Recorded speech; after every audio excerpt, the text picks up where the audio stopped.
परभणीमध्ये petrol पंपावर petrol diesel भरण्यासाठी वाहनांच्या लांबच लांब रांगा लागल्यात।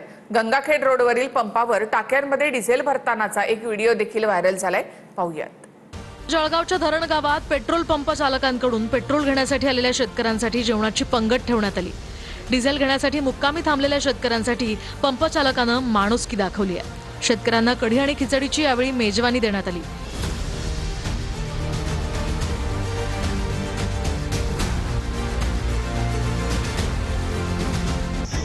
परभणीत पेट्रोल पंपावर पेट्रोल डिझेल भरण्यासाठी वाहनांच्या रांगा लागल्यात। वसमत रोडवरील अमोल पेट्रोल पंप आणि जिओ पेट्रोल पंपावर सुद्धा डिझेल घेण्यासाठी कॅन घेऊन नागरिकांनी रांगा लावल्यात। परभणी गंगाखेड रोडवरील पेट्रोल पंपावर मोठ्या टाक्यांमध्ये डिझेल भरतानाचे व्हिडिओ व्हायरल होत आहेत। रांगेतल्या शेतकऱ्यांना डावलून टाक्यांमध्ये डिझेल भरल्याचा आरोप करण्यात आलाय, तर शेतकऱ्यांनी विरोध दर्शवल्यानंतर कन्स्ट्रक्शन कंपनीच्या गाड्या काढण्यात आल्या।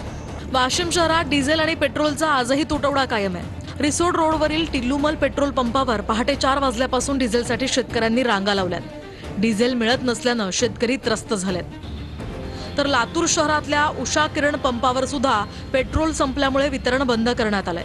डेपोमधून पुरवठा सुरळीत होत नसल्यानं पेट्रोलचा तुटवडा असल्याचंही सांगण्यात येत आहे। भोकरदन शहरातल्या सिल्लोड रोडवरील पेट्रोल पंपावर नागरिकांनी सकाळपासूनच गर्दी केली आहे। पेट्रोल डिझेलचा टँकर येण्यापूर्वीच डिझेल घेण्यासाठी शेतकरी बांधव कॅन घेऊन पंपावर दाखल झाले। इंधन मिळत नसल्यानं शेतकऱ्यांची शेतीची कामही खोळंबली आहेत। गेल्या 9 दिवसांपासून पंपावर वाहनांच्या रांगा लागल्या असून चिखलीमध्ये रात्रीपासून पेट्रोल डिझेलसाठी रांग पाहायला मिळते।